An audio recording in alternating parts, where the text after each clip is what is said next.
संविधान को बचाने की बात करी है तो उसके लिए काम किया। और संविधान हमें क्यों चाहिए, बाबा साहेब डॉक्टर अंबेडकर का संविधान हमें क्यों चाहिए, ये इसलिए चाहिए क्योंकि ये मुझे अपनी व्यक्ति की गरिमा और अपनी जिंदगी जीने का अधिकार देता है। ये गारंटी देता है कि तुम्हारे साथ नाइंसाफी नहीं होगी। ये गारंटी देता है कि तुम्हारे साथ में कानून के सामने समान व्यवहार होगा। जब तुम न्याय मांगने जाओगे तो तुम्हारी जाति की वजह से, तुम्हारे रंग की वजह से, तुम्हारी भाषा की वजह से, तुम्हारे लिंग की वजह से तुम्हारे साथ कोई भेदभाव नहीं होगा। ये इस चीज की गारंटी देता है। ये संविधान गारंटी देता है कि अगर मैं शिक्षा पाना चाहता हूं तो मुझे शिक्षा का अवसर मिलेगा, मुझे कोई शिक्षा के अधिकार से रोक नहीं सकता। ये गारंटी मुझे भारत का संविधान देता है। और दलित बहुजन समाज को ये भरोसा है कि बाबा साहेब डॉक्टर अंबेडकर का जो संविधान है वही उनको बचा सकता है, क्योंकि 26 जनवरी 1950 से पहले जब भारत में संविधान लागू नहीं था तब हमारी क्या हालत थी ये सबके सामने है। जैसे संविधान को आपने हटा दिया, जिन जिन प्राइवेट जगह पर आप देख लीजिए जहां संविधान के जो आरक्षण के प्रावधान है वहां लागू नहीं है, वहां हमारी हालत क्या है। जुडिशरी का आपने डेटा जो है वो बताया कि कैसे वहां पूरे एक जाति के लोग कब्जा करे बैठे हैं, हमारे लोगों को घुसने नहीं देते। मैं मीडिया से आता हूं, मैं मीडिया का सच आपको बताता हूं। भारत का मीडिया 92% इंडियन मीडिया, जो कि ऑक्सफैम की रिपोर्ट कहती है कि वो सिर्फ बामन बनिया जो लोग हैं उनके कंट्रोल में है, उन्हीं की ओनरशिप है, और वही लोग उनके एंकर हैं, वही लोग उनके रिपोर्टर हैं, वही लोग उनके संपादक हैं, वही लोग सारा एजेंडा चलाते हैं।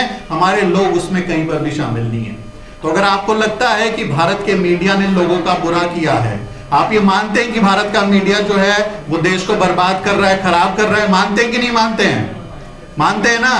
तो आप लोगों को इस बात पर गर्व करना चाहिए कि हमारे लोग उसमें शामिल नहीं है।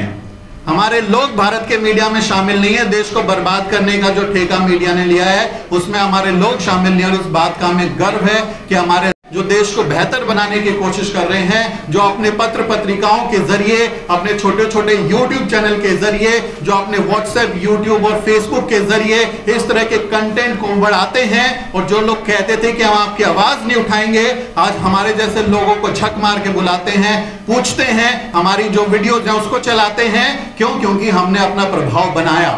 आप हमें मौका नहीं देंगे, जब हमें मौका मिलेगा तो उसका सबसे ज्यादा इस्तेमाल करना हमारे लोग जानते हैं।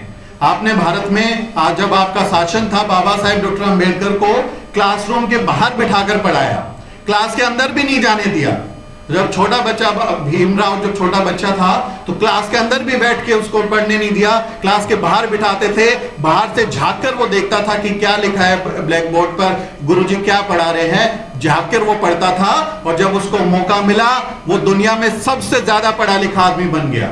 उसके मुकाबले कोई नहीं है जिसके पास इतनी डिग्रियां थी और सबसे ज्यादा पढ़ा लिखा आदमी बन गया। तो हमारे लोगों को एक अवसर चाहिए, सिर्फ एक मौका चाहिए। उस मौके का वो बेहतरी से इस्तेमाल करना जानते हैं और उससे अपनी जिंदगी में बदलाव करना जानते हैं। इस मौके का फायदा मुझे भी हुआ कि एक जूता बनाने वाले का पोता बेटा आज आपके सामने बोल रहा है, आज देश दुनिया में उसके काम को देख रहे हैं लोग। तो ये मौका मिला तो हमने किया ना।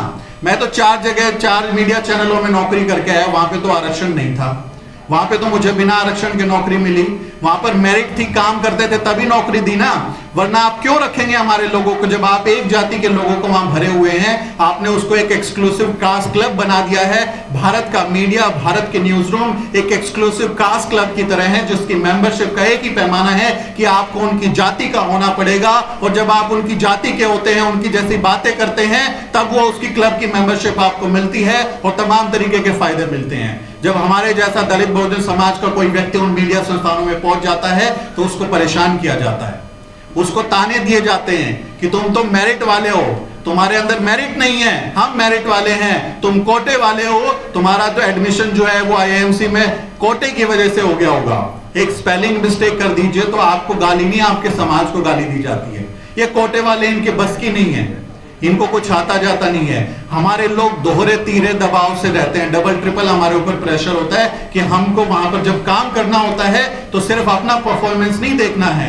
कोई बैंक में अगर काम कर रहा है तो उसको बैंक में काम करते हुए सिर्फ अपना परफॉर्मेंस नहीं देखना है, उसको अपनी कम्युनिटी को भी रिप्रेजेंट करना पड़ता है। क्योंकि अगर उसने कोई भी गलती की तो उसकी पूरी कम्युनिटी को लाइन में खड़ा करके बोल दिया जाएगा ये कोटे वाले हैं, इनको कुछ आता जाता नहीं है, इनमें मेरिट होती नहीं है, आरक्षण की वजह से नौकरी पा गई।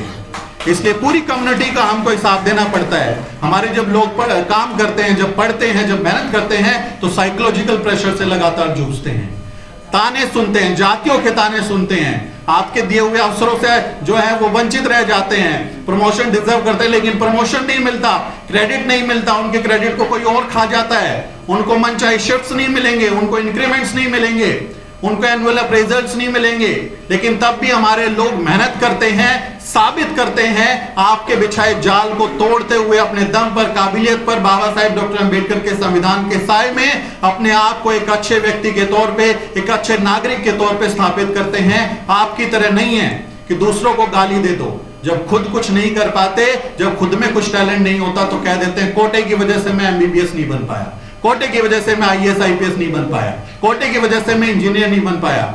आपको भी तो कोटा मिल रहा है, आपको ईडब्ल्यूएस मिल रहा है ना, जिसको हम सुदामा कोटा कहते हैं, वो कोटा तो आपको अच्छा लगता है, उस पर तो आप कभी विरोध नहीं करते। ईडब्ल्यूएस कोटे का कोई विरोध नहीं करता। मैनेजमेंट कोटा जो लाखों रुपए दे के वहां पे अपनी सीट खरीद लेते हैं, उसका कोई विरोध नहीं करेगा। आपको सिर्फ जलन हमारे लोगों के अधिकार से है। क्यों? क्योंकि आप चाहते नहीं कि हम अच्छी जिंदगी जिए। जब देश को बेहतर बनाने की बात आती है तो सबको समान अवसर, सबके साथ में अच्छा व्यवहार और सबको एक ऐसी अपॉर्चुनिटी देनी होगी कि वो देश के विकास में सहयोगी बन सके। अगर आपकी आवाम 80% गरीब है, लाचार है, भुखमरी में है, अशिक्षित है, उसके पास कुछ साधन नहीं है, तो आप कैसा देश बनाओगे? आपको सोचना पड़ेगा। जो कहते हैं कि विश्व गुरु बनाने वाले हम इस देश को, हम इस देश को जो है वो आकाश में ले जाएंगे, तो कैसा बनाओगे अगर आपके देश के लोगों के पास में ये साधन नहीं होंगे? इसलिए कोटा, आरक्षण बाबा साहेब संविधान में जो देकर गए हैं वो राष्ट्र निर्माण की प्रक्रिया है। वो किसी को गरीब से अमीर बनाने का तरीका नहीं है, वो किसी को भीख में देने का तरीका नहीं है, वो किसी को खैरात में देने का तरीका नहीं है। वो इस देश की राष्ट्र निर्माण की प्रक्रिया है जिसने लाखों करोड़ों लोगों को गरीबी रेखा से ऊपर पहुंचाया, जिसने लाखों करोड़ों लोगों की जिंदगी को बदल दिया, जिसने लाखों करोड़ों लोगों का मिडिल क्लास बना दिया, जो टैक्स भरता है, जो देश को बेहतर बनाता है, जो इस देश को अव्वल बनाने के लिए दिन रात कोशिश करता है। यह आरक्षण का काम है।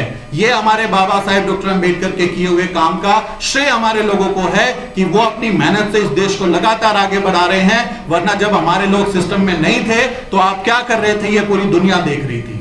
आपके लोग अभी भी जहां पर नहीं हैं, वो लोग तमाम अपने उस क्षेत्र को बना देना, नंबर 1 बना के दिखा दे, लेकिन नहीं बना पा रहे। ये जलन के सिवा कुछ नहीं है। ऐसे लोगों को, हम लोगों को सोचना चाहिए, उनको झांकना चाहिए दिल में कि जलन को कब तक रखोगे, कब तक हमारे लोगों से जलते रहोगे।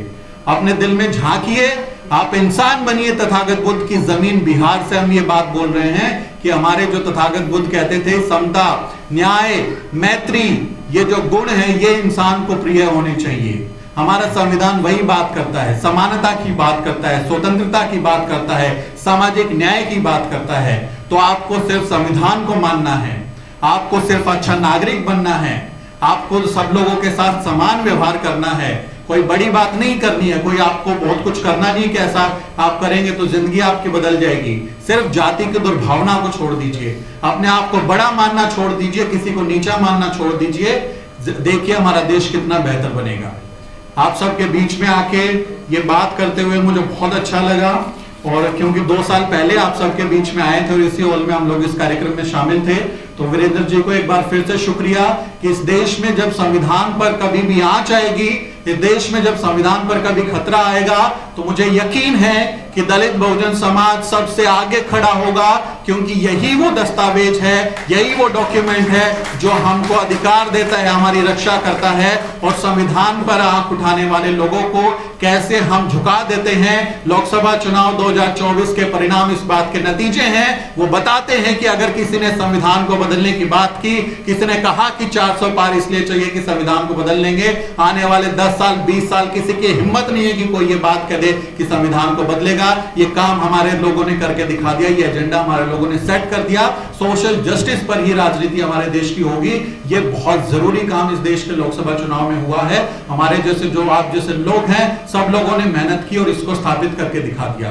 तो आप सबके बीच में हम आए, आपने प्यार दिया, बहुत बहुत शुक्रिया वीरेंद्र जी, बहुत बहुत आभार। केनरा बैंक के SC/ST एसोसिएशन को फिर से शुक्रिया अदा कहता हूं। और बेंगलुरु में आपका बहुत भव्य आप लोगों ने जय भीम भवन बनाया, तो मैं वहां पर भी गया था बेंगलुरु में। तो केनरा बैंक के जितने भी कर्मचारी हैं, SC/ST एम्प्लॉयज एसोसिएशन के लोग हैं, देश भर में बहुत शानदार काम कर रहे हैं। जहां भी हम जाते हैं उनको देखते हैं तो बहुत अच्छा आपका एसोसिएशन है। एक दूसरे से सहयोग में रहें। इनके पास सोशल कैपिटल है, जो जिसको हम सोशल कैपिटल कहते हैं। कि हमारे जैसे कोरोना में हमारे लोग क्यों मर गए थे, क्योंकि हमारे लोगों के पास में नेटवर्क नहीं था। कहां से दवाई मिलेगी, कहां एडमिशन होगा, कहां डॉक्टर है, हमारे लोगों के पास नेटवर्क नहीं था। इसलिए बहुत जरूरी है कि कम्युनिटी में हम लोग अपना नेटवर्क स्थापित करें, हम लोगों को पता हो कि हमारे लोग कहां हैं, क्या काम कर रहे हैं, और एक दूसरे की मदद करें। यह बहुत जरूरी है। मेरी नानी कहती थी कि जो जातिवादी लोग हैं और कौवे हैं ना, ये एक जैसे होते हैं। एक कौवे को कुछ करो तो सारे कौवे काम करते करते इकट्ठे हो जाते हैं। तो हमें सीखना चाहिए कि वो अपने विरोधी लोगों के साथ में, अपने समाज के बलात्कारियों के साथ में, आप सबको याद होगा ना शाहबानो का केस, आपको याद होगा बिल्किस बानो का केस, जिसमें बलात्कारी जब आए थे तो वो लड्डू खिला रहे थे उन लोगों को। वो अपने बलात्कारियों के साथ खड़े हो जाते हैं, तो क्या हम पीड़ित समाज के साथ नहीं खड़े हो सकते, अपने लोगों के साथ खड़े नहीं हो सकते। ये बहुत जरूरी कि हम आपस में सहयोग बनाएं, इस तरह के एसोसिएशंस को बनाएं और एक दूसरे का हौसला बढ़ाएं। ना संविधान खतरे में आएगा, ना देश खतरे में आएगा। इससे बुरा दौर हमने देखा है। अभी तो हम अपने गोल्डन युग में जी रहे हैं, बहुत अच्छा काम कर रहे हैं, हमें बहुत आगे जाना है, डरने की जरूरत नहीं है। जय भीम, नमो बुद्धाय।